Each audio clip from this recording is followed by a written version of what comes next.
Assalamu alaikum, grade 3.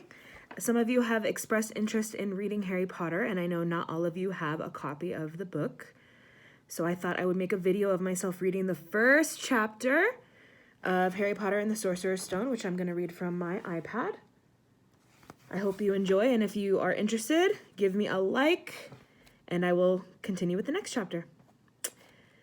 Harry Potter and the Sorcerer's Stone. Chapter 1. The Boy Who Lived.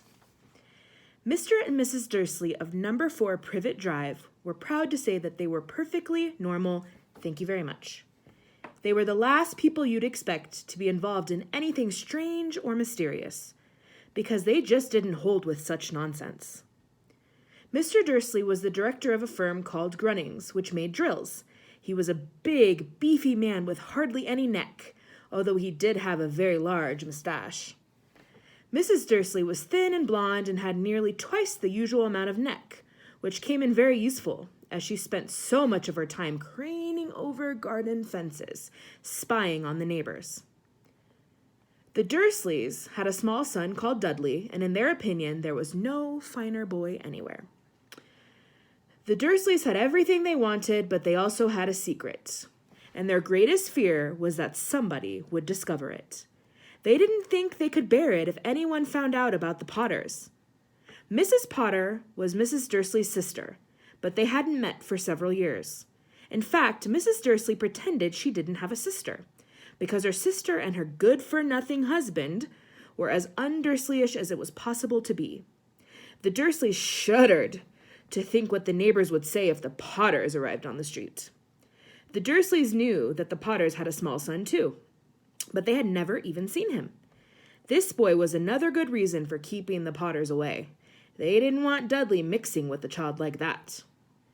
When Mr. and Mrs. Dursley woke up on the dull gray Tuesday our story starts, there was nothing about the cloudy sky outside to suggest that strange and mysterious things would soon be happening all over the country. Mr. Dursley hummed as he picked out his most boring tie for work, and Mrs. Dursley gossiped away happily as she wrestled a screaming Dudley into his high chair. None of them noticed a large tawny owl flutter past the window. At 8:30, Mr. Dursley picked up his briefcase, pecked Mrs. Dursley on the cheek, and tried to kiss Dudley goodbye, but missed. Because Dudley was now having a tantrum and throwing his cereal at the walls, "Little tyke," chortled Mr. Dursley as he left the house. He got into his car and backed out of number 4's drive. It was on the corner of the street that he noticed the first sign of something peculiar. A cat reading a map. For a second, Mr. Dursley didn't realize what he had seen. Then he jerked his head around to look again. There was a tabby cat standing on the corner of Privet Drive, but there wasn't a map in sight. What could he have been thinking of? It must have been a trick of the light. Mr. Dursley blinked and stared at the cat. It stared back. As Mr. Dursley drove around the corner and up the road, he watched the cat in his mirror. It was now reading the sign that said Privet Drive. No, looking at the sign. Cats couldn't read maps or signs. Mr. Dursley gave himself a little shake and put the cat out of his mind. As he drove toward town, he thought of nothing except a large order of drills he was hoping to get that day. But on the edge of town, drills were driven out of his mind by something else. As he sat in the usual morning traffic jam, he couldn't help noticing that there seemed to be a lot of strangely dressed people about. People in cloaks. Mr. Dursley couldn't bear people who dressed in funny clothes, the get-ups you saw on young people. He supposed this was some stupid new fashion. He drummed his fingers on the steering wheel, and his eyes fell on a huddle of those weirdos standing close by. They were whispering excitedly together. Mr. Dursley was enraged to see that a couple of them weren't young at all. Why, that man had to be older than he was, and he was wearing an emerald green cloak. The nerve of him! But then it struck Mr. Dursley that this was probably some silly stunt. These people were obviously collecting for something. Yes, that would be it. The traffic moved on, and a few minutes later, Mr. Dursley arrived in the Grunnings parking lot, his mind back on drills. Mr. Dursley always sat with his back to the window in his office on the 9th floor. If he hadn't, he might have found it harder to concentrate on drills that morning. He didn't see the owls swooping past in broad daylight, though people down in the street did. They pointed and gazed, open-mouthed, as owl after owl sped overhead. Some of them had never seen any owl, even at nighttime. Mr. Dursley, however, had a perfectly normal, owl-free morning. He yelled at 5 different people. He made several important telephone calls and shouted a bit more. He was in a very good mood until lunchtime, when he thought he'd stretch his legs and walk across the road to buy himself a bun at the bakery. He'd forgotten all about the people in cloaks until he passed a group of them next to the baker's. He eyed them angrily as he passed. He didn't know why, but they made him uneasy. This bunch were whispering excitedly, too. And he couldn't see a single collecting tin. It was on his way back past them, clutching a large donut in his bag, that he caught a few words of what they were saying. The Potters. That's right. That's what I heard. Their son, Harry. Mr. Dursley stopped dead. Fear flooded him. He looked back at the whisperers as if he wanted to say something to them, but thought better of it. He dashed back across the road, hurried up to his office, snapped at his secretary not to disturb him, seized his telephone, and had almost finished dialing his home number when he changed his mind. He put the receiver back down and stroked his mustache, thinking, no, he was being stupid. Potter wasn't such an unusual name. He was sure there were lots of people called Potter who had a son called Harry. Come to think of it, he wasn't even sure his nephew was called Harry. He'd never even seen the boy. It might have been Harvey or Harold. There was no point in worrying Mrs. Dursley. She always got so upset at any mention of her sister. He didn't blame her.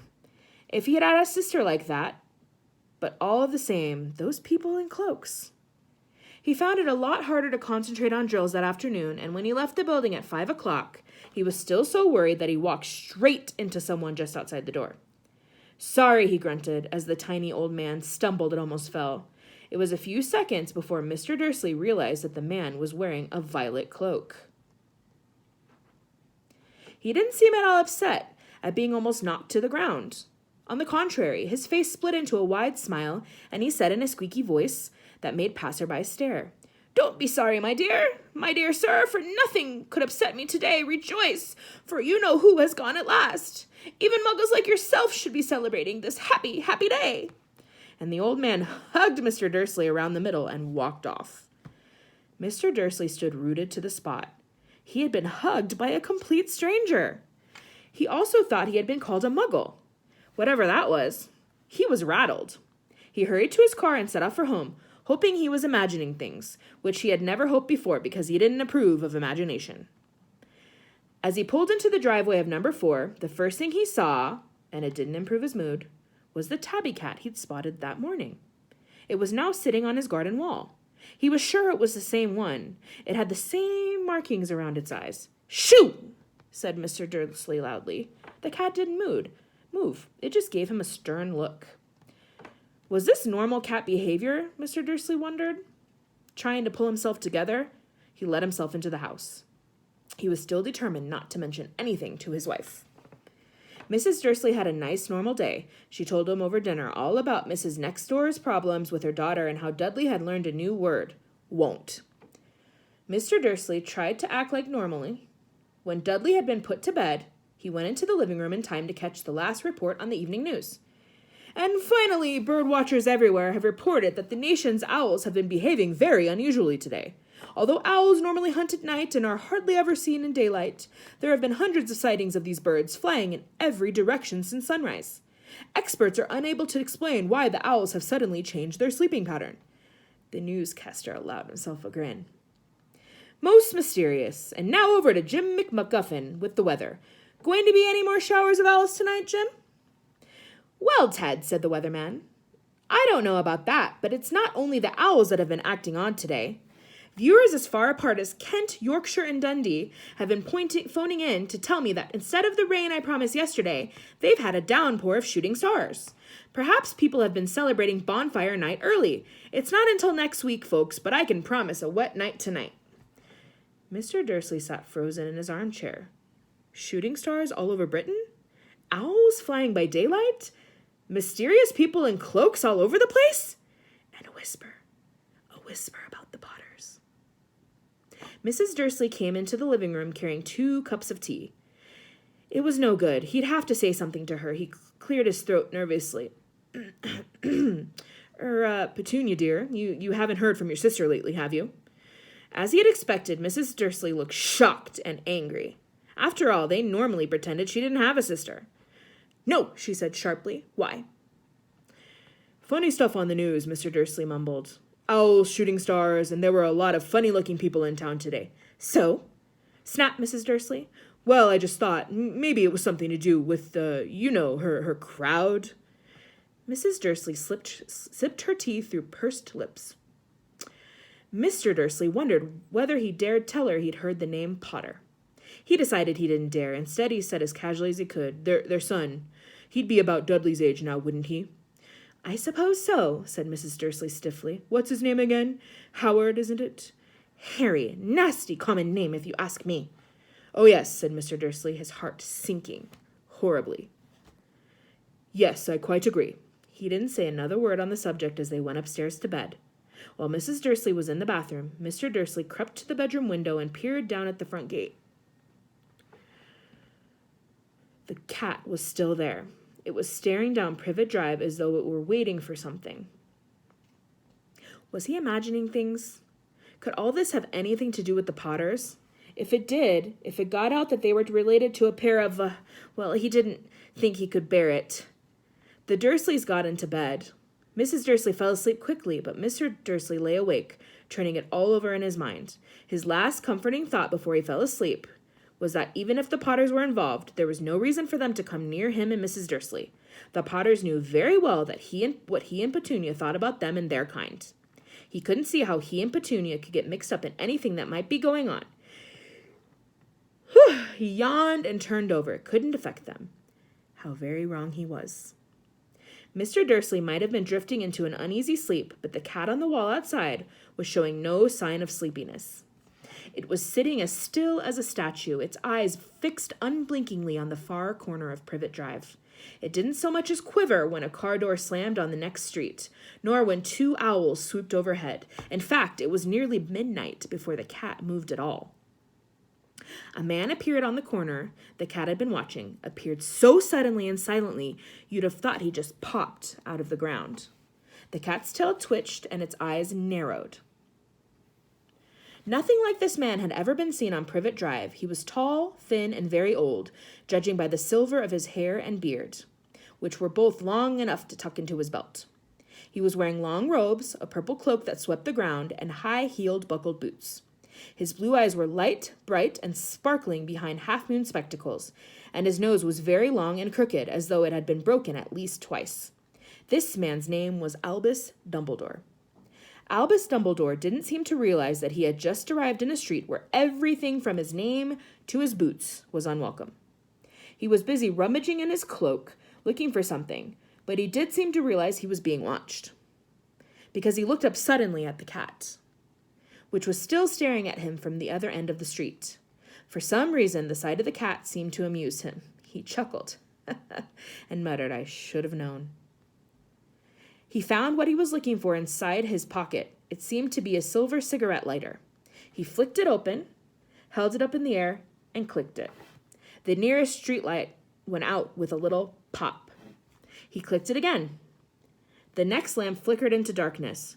12 times he clicked the put-outer, until the only lights left on the whole street were 2 tiny pinpricks in the distance, which were the eyes of the cat watching him. If anyone looked out their window now, even beady-eyed Mrs. Dursley, they wouldn't be able to see anything that was happening down on the pavement. Dumbledore slipped the put-outer back into his cloak and set off down the street towards number 4, where he sat down on the wall next to the cat. He didn't look at it, but after a moment he spoke to it. "Fancy seeing you here, Professor McGonagall." He turned to smile at the tabby, but it had gone. Instead, he was smiling at a rather severe-looking woman who was wearing square glasses exactly in the shape of the markings the cat had around its eyes. She, too, was wearing a cloak, an emerald one. Her black hair was drawn into a tight bun. She looked distinctly ruffled. How did you know it was me? She asked. My dear professor, I've never seen a cat sit so stiffly. You'd be stiff if you'd been sitting on a brick wall all day, said Professor McGonagall. All day? When you could have been celebrating, I must have passed a dozen feasts and parties on my way here. Professor McGonagall sniffed angrily. Oh yes, everyone's celebrating all right, she said impatiently. You'd think they'd be a bit more careful, but no, even the Muggles have noticed something's going on. It was all on their news. She jerked her head back at the Dursleys' dark living room. I heard it, flocks of owls, shooting stars. Well, they're not completely stupid. They were bound to notice something. Shooting stars down in Kent. I'll bet that was Daedalus Diggle. He's never had much sense. You can't blame them, said Dumbledore gently. We've had a precious little to celebrate for 11 years. I know that, said Professor McGonagall irritably. But there's no reason to lose our heads. People are being downright careless, out on the streets in broad daylight, not even dressed in Muggle clothes, swapping rumors. She drew a sharp, sideways glance at Dumbledore here, as though hoping he would tell her something, but he didn't. So she went on. A fine thing it would be if, on the very day you-know-who seems to have disappeared at last, the Muggles found out all about us. I suppose he really has gone, Dumbledore. It certainly seems so, said Dumbledore. We have much to be thankful for. Would you care for a lemon drop? A what? A lemon drop. They're a kind of Muggle sweet I'm rather fond of. No, thank you, said Professor McGonagall coldly, as though she didn't think this was the moment for lemon drops. As I say, even if you know who has gone, my dear Professor, surely a sensible person like yourself can call him by his name. All this you-know-who nonsense. For 11 years, I have been trying to persuade people to call him by his proper name, Voldemort. Professor McGonagall flinched, but Dumbledore, who was unsticking 2 lemon drops, did seem not to notice. It all gets so confusing if we keep saying you-know-who. I've never seen any reason to be frightened of saying Voldemort's name. I know you haven't, said Professor McGonagall, sounding half exasperated, half admiring. But you're different. Everyone knows you're the only one you know. Oh, all right, Voldemort was frightened of.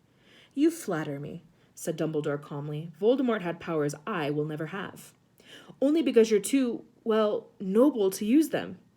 It's lucky it's dark. I haven't blushed so much since Madame Pomfrey told me she liked my new earmuffs. Professor McGonagall shot a sharp look at Dumbledore and said, The owls are nothing next to the rumors that are flying around. You know what everyone's saying about why he's disappeared, about what finally stopped him? It seemed that Professor McGonagall had reached the point she was most anxious to discuss. The real reason she had been waiting on a cold, hard wall all day, for neither as a cat nor as a woman had she fixed Dumbledore with such a piercing stare as she did now. It was plain that whatever everyone was saying was not. She was not going to believe it until Dumbledore told her it was true. Dumbledore, however, was choosing another lemon drop and did not answer. What are they saying? She pressed on. Is that last night Voldemort turned up in Godric's Hollow? He went to find the Potters. The rumor is that Lily and James Potter are that they're dead. Dumbledore bowed his head. Professor McGonagall gasped. Lily and James. I can't believe it. I didn't want to believe it. Oh, Albus. Dumbledore reached out and patted her on the shoulder. I know, he said heavily. Professor McGonagall's voice trembled as she went on. That's not all. They're saying he tried to kill the Potter's son Harry, but he couldn't. He couldn't kill that little boy. No one knows why or how, but they're saying that when he couldn't kill Harry Potter, Voldemort's power somehow broke, and that's why he's gone. Dumbledore nodded glumly. It's true? Faltered Professor McGonagall. After all he's done, all the people he's killed, he couldn't kill a little boy? It's just astounding of all the things to stop him, but how in the name of heaven did Harry survive? We can only guess, said Dumbledore. We may never know. Professor McGonagall pulled out a lace handkerchief and dabbed her eyes beneath her spectacles. Dumbledore gave a great sniff as he took a golden watch from his pocket and examined it. It was a very odd watch. It had 12 hands but no numbers. Instead, little planets were moving around the edge. It must have made sense to Dumbledore, though, because he put it back in his pocket and said, Hagrid's late. I suppose it was he who told you I'd be here, by the way. Yes, said Professor McGonagall, and I don't suppose you're going to tell me why you're here, of all places. I've come to bring Harry to his aunt and uncle. They're the only family he has left now. You can't mean the people who live here, cried Professor McGonagall, jumping to her feet and pointing at number 4. Dumbledore, you can't. I've been watching them all day. You couldn't find 2 people who are less like us. All they've got... The son. I saw him kicking his mother all the way up the street, screaming for sweets. Harry Potter, come and live here. It's the best place for him, said Dumbledore firmly. His aunt and uncle will be able to explain everything to him when he's older. I've written them a letter. A letter, repeated Professor McGonagall faintly, sitting back down on the wall. Really, Dumbledore? You think you can explain all this in a letter? These people will never understand him. He'll be famous, a legend. I wouldn't be surprised if today was known as Harry Potter Day in the future. There will be books written about Harry. Every child in our world will know his name. Exactly, said Dumbledore, looking very seriously over the top of his half-moon glasses. It would be enough to turn any boy's head. Famous before he can walk and talk. Famous for something he won't even remember. Can you see how much better off he'll be growing up away from all that until he's ready to take it? Professor McGonagall opened her mouth, changed her mind, swallowed, and then said, Yes, you're right, of course. But how is the boy getting here, Dumbledore? She eyed his cloak suddenly, as though she thought he might be hiding Harry underneath it. Hagrid's bringing him. You think it wise to trust Hagrid with something as important as this? I would trust Hagrid with my life, said Dumbledore. I'm not saying that his heart isn't in the right place, said Professor McGonagall grudgingly, but you can't pretend he's not careless. He does tend to... What was that? A low rumbling sound had broken the silence around them. It grew steadily louder as they looked up and down the street for some sign of a headlight. It swelled to a roar as they both looked up at the sky, and a huge motorcycle fell out of the air and landed on the road in front of them. In the motorcycle was a huge... It was nothing. If the motorcycle was huge, it was nothing to the man sitting astride it. He was almost twice as tall as a normal man and at least 5 times as wide. He looked simply too big to be allowed and so wild. Long tangles of bushy black hair and beard hid most of his face. He had hands the size of trash can lids, and his feet in their leather boots were like baby dolphins. In his vast, muscular arms, he was holding a bundle of blankets. Hagrid, said Dumbledore, sounding relieved. At last, and where did you get the motorcycle? Borrowed it, Professor Dumbledore. Sit, said the giant, climbing carefully off the motorcycle as he spoke. Young Sirius Black lent it to me. I've got him, sir. No problems, were there? No, sir. House was almost destroyed, but I got him out all right before the muggles started swarming around. He fell asleep as we was flying over Bristol. Dumbledore and Professor McGonagall bent forward over the bundle of blankets. Inside, just visible, was a baby boy, fast asleep. Under a tuft of jet black hair, over his forehead, they could see a curiously shaped cut, like a bolt of lightning. Is that where? Whispered McGonagall. Yes, said Dumbledore. He'll have that scar forever. Couldn't you do something about it, Dumbledore? Even if I could, I wouldn't. Scars come in handy. I have one myself above my left knee that is a perfect map of the London Underground. Well, give him here, Hagrid. We better get this over with. Dumbledore took Harry in his arms and turned toward the Dursleys' house. Could I say goodbye to him, sir? Asked Hagrid. He bent his great shaggy head over Harry and gave him what it must have been a very scratchy, whiskery kiss. Then suddenly, Hagrid let out a howl like a wounded dog. Shh, hissed Professor McGonagall. You'll wake the muggles. Sorry, sobbed Hagrid, taking out a large spotted handkerchief and burying his face in it. But I can't stand it. Lily and James dead, and poor little Harry off to live with muggles. Yes, it's all very sad, but get a grip on yourself, Hagrid, or we'll be found. Professor McGonagall whispered, patting Hagrid gingerly on the arm, as Dumbledore stepped over the low garden and walked to the front door. He laid Harry gently on the doorstep, took a letter out of his cloak, tucked it inside Harry's blankets, and then came back to the other two. For a full minute, the 3 of them stood and looked at the little bundle. Hagrid's shoulders shook. Professor McGonagall blinked furiously, and the twinkling light that usually shone from Dumbledore's eyes seemed to have gone out. Well, said Dumbledore, finally, that's that. We've no business staying here. We may as well go and join the celebrations. Yeah, said Hagrid in a very muffled voice. I'll be taking Sirius his bike back. Good night, Professor McGonagall. Professor Dumbledore, sir. Wiping his streaming eyes on his jacket sleeve, Hagrid swung himself onto the motorcycle and kicked the engine into life. With a roar, it rose into the air and off into the night. I shall see you soon, I expect, Professor McGonagall, said Dumbledore, nodding to her. Professor McGonagall blew her nose in reply. Dumbledore turned and walked back down the street. On the corner he stopped and took out the silver putter-outer. He clicked it once, and 12 balls of light sped back to their street lamps, so that Privet Drive glowed suddenly orange, and he could make out a tabby cat slinking around the corner at the other end of the street. He could just see the bundle of blankets on the step of number 4. Good luck, Harry, he murmured. He turned on his heel, and with a swish of his cloak, he was gone. A breeze ruffled the neat hedges of Privet Drive, which lay silent and tidy under the inky sky, the very last place you would expect astonishing things to happen. Harry Potter rolled over inside his blankets without waking up. One small hand closed on the letter beside him, and he slept on, not knowing he was special, not knowing he was famous, not knowing he would be woken in a few hours' time by Mrs. Dursley's scream as she opened the front door to put out the milk bottles, nor that he would spend the next few weeks being prodded and pinched by his cousin Dudley. He couldn't know that at this very moment, people meeting in secret all over the country were holding up their glasses and saying in hushed voices, "To Harry Potter, the boy who lived." So that was the first chapter of the story. If you are interested and you would like to see chapter 2, like this post on Class Dojo or here on YouTube, and I'll be happy to continue. I hope you have a brilliant rest of your Sunday and that you're getting your homework done. Feel free to message me with any questions. Assalamu alaikum.